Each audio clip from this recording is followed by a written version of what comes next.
ideas. The traditional physics that we just exist because we do and everything's here because it is, and the one that this is a computed virtual reality.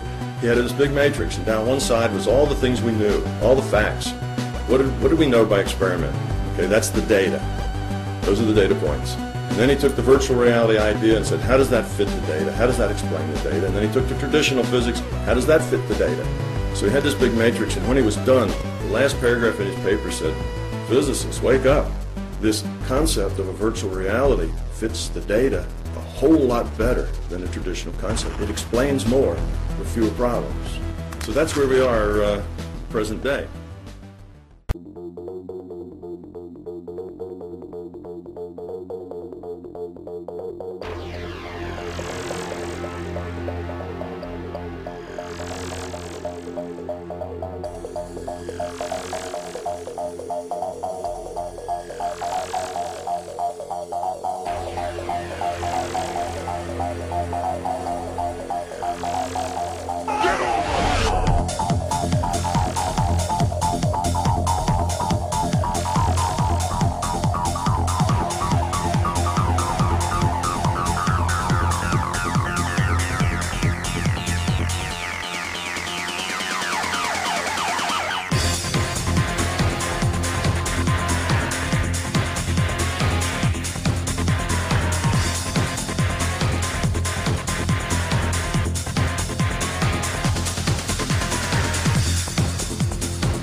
Quantum mechanics means it's possible everything we see could really be produced by lines of code inside a powerful computer.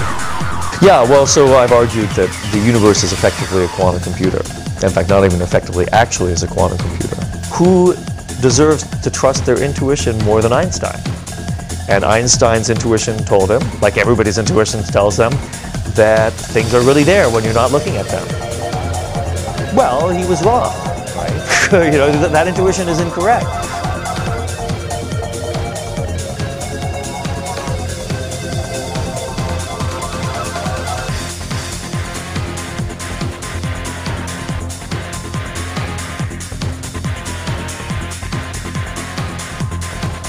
I seem real enough, don't I?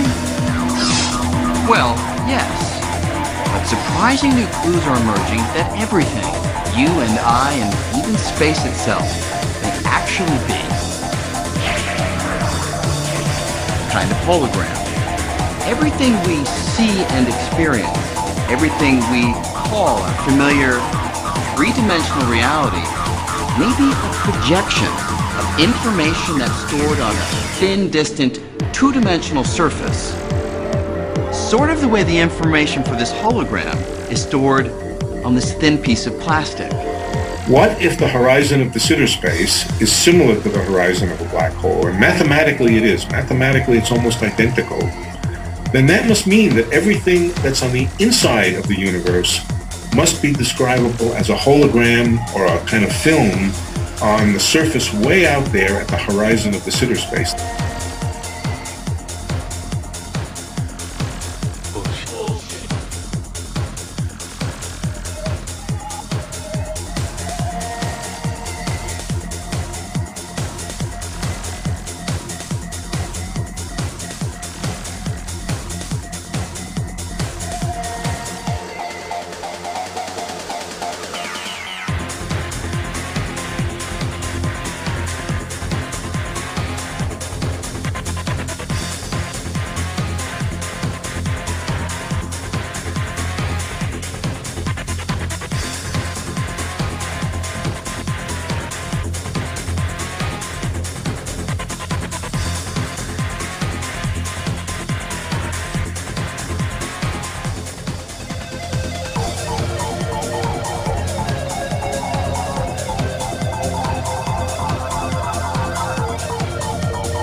Qubit uses the quantum superposition principle of the Heisenberg uncertainty principle.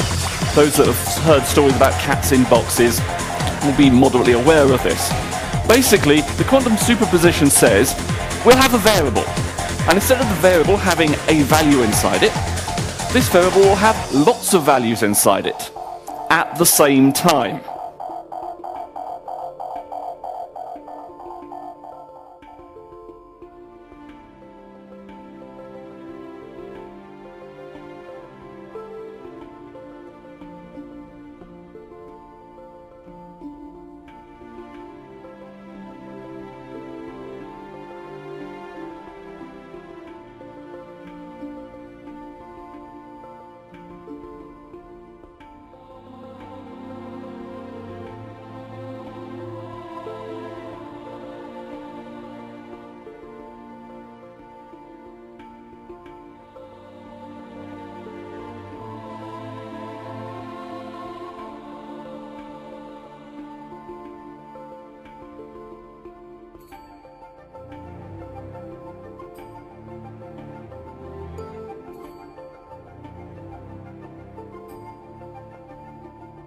This is one of Roger's great contributions, I think, is that he said the Platonic information embedded in the fundamental level of the universe helps to choose or influences which choice is made.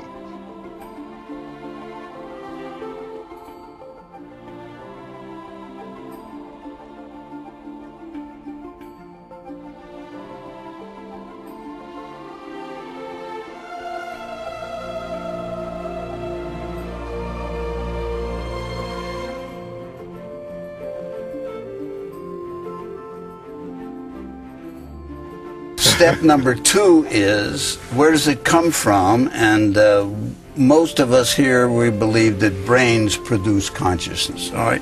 Now the question is, at what level? So we find this to be absolutely fascinating, that we go from one level of the subcellular to cellular to systems of neurons, to connections, to brain systems, to whole brains, to beyond. Is that the state of play today? Well, you started too high. Proto-consciousness, something from which consciousness is derived, is fundamental and irreducible.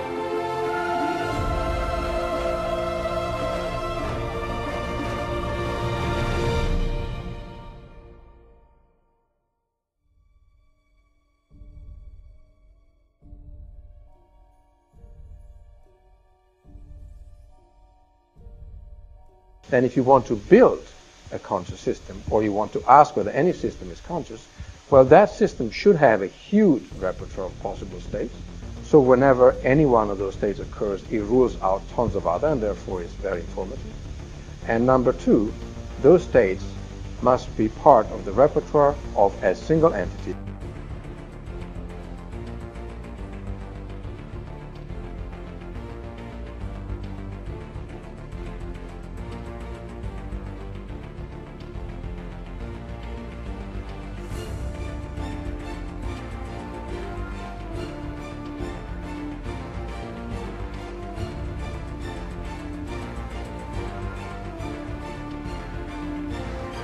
And did you believe in God? Oh, yes. Do you now believe in God? Now? Difficult to answer. I know. I don't need to believe. I know.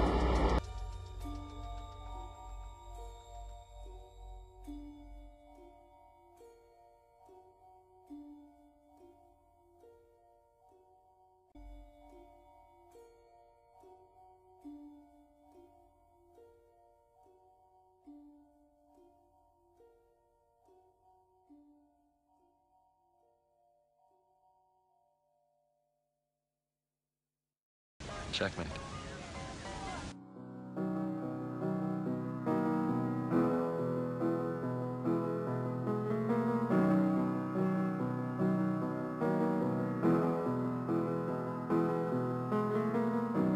Imagine there's no heaven. It's easy if you try.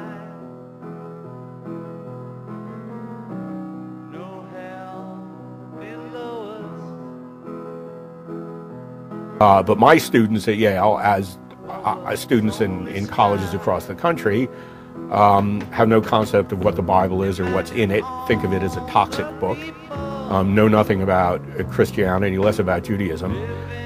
So at the same time, when the threats to human dignity and integrity are going to be ramped up to extraordinary levels of stress, where we most need wisdom and moral seriousness, we're seeing wisdom and moral seriousness come under attack, and often from the same people who want to do the genetic engineering. As crusading atheism is sort of a cause today. Crusading atheists who preach atheism in an aggressive way as a consequence of science. They play on people's weakness and ignorance, and so far as most people don't take the trouble to learn science, it's easy for a scientist to say, you can see how much smarter I am than you are, and when I tell you there are no moral absolutes and religion is trash, we're getting into a moral conflict of interest, which is tremendously dangerous.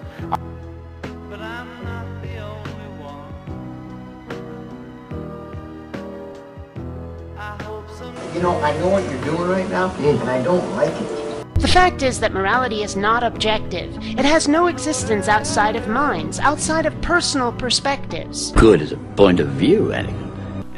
If you do not want to live, then you have no need for morality. You believe you're fighting for something, for more than your survival? Can you tell me what it is? This account is known as neo-nihilism.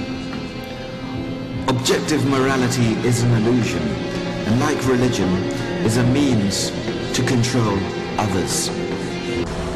Is it freedom or truth? Perhaps peace? Could it be for love? Illusions, Mr. Anderson, vagaries of perception. Temporary constructs of a feeble human intellect trying desperately to justify an existence that is without meaning or purpose.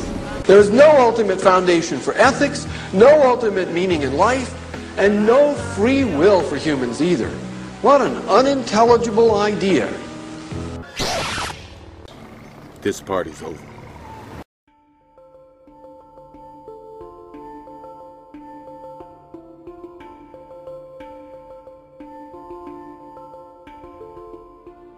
There are some things so dear, some things so precious, some things so eternally true that they are worth dying for.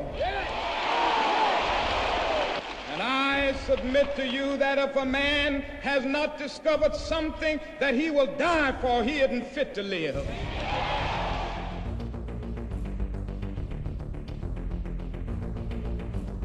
So in the Neoplatonic school, God was the continuous state of absolute knowing.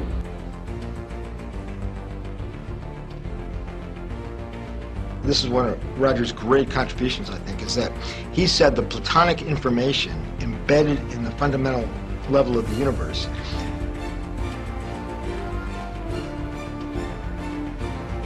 so the universe would have had a conscious moment at its very birth.